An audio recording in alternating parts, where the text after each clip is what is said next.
I'm Jules Burns. And I'm Brooke Bell. And today we are going to present on familial adenomatous polyposis.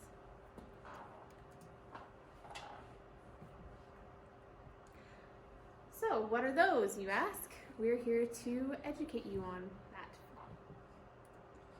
So, familial adenomatous polyposis, or FOP, is a genetic condition diagnosed when there's evidence of more than 100 colon polyps in a single patient.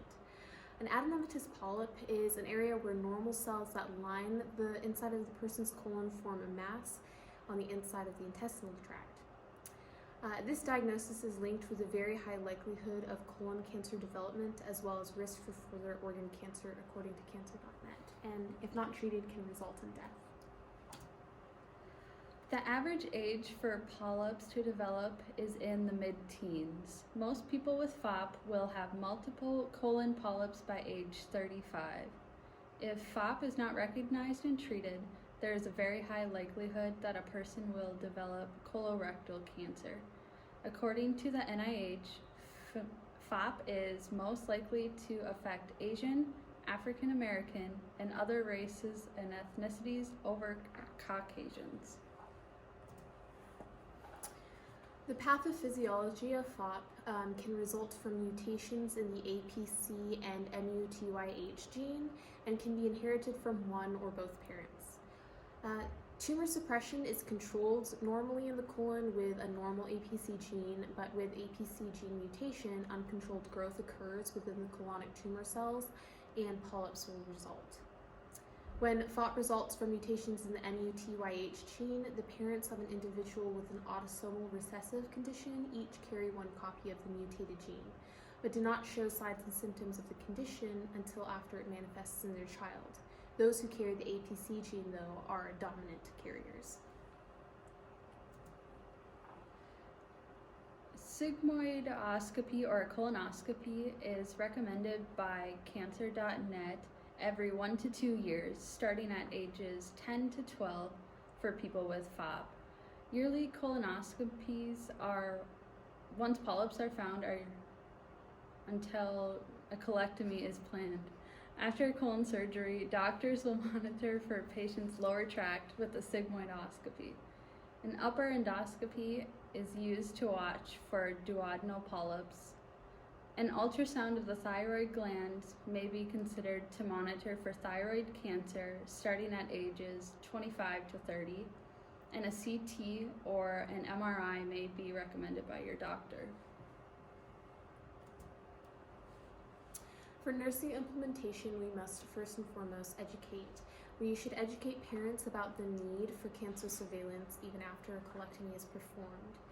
Family members should be informed so that they can undergo screening, and early testing should be advised for parents who are planning on having children but don't know if they're carriers. Diet is also another important thing to educate on. So an anti-inflammatory diet containing leafy greens, veggies, fish, whole grains, and fiber are very important. For follow-up care, nurses should educate on that sigmoidoscopy should be performed every 1 to 2 years, starting at age 10 to 12 years in patients with FOP, to document the onset of polyposis. Parents should also be advised to continue close cancer monitoring for their children. Genetic counseling has become a crucial tool for helping FOP patients and their relatives understand the syndrome and its implications. It also helps for assessing at-risk individuals and making informed decisions about whether or not to undergo genetic testing or have early testing for their children performed. The typical treatment of FOP is removal of any small polyps found during your colonoscopy exam. Eventually, though, the polyps will become too numerous to remove individually, usually by late teens or early 20s. There's a high chance a colectomy will need to be performed to prevent colon cancer, and this can result in a colostomy, which is important to educate your patient on. And unfortunately, there is no medication to prevent or treat the polyps. The reported incidence of FOP varies from 1 in 7,000 to 1 in 20,000 individuals. Most people inherit the gene from a parent, but for 25 to 30% of people, the genetic mutation occurs spontaneously.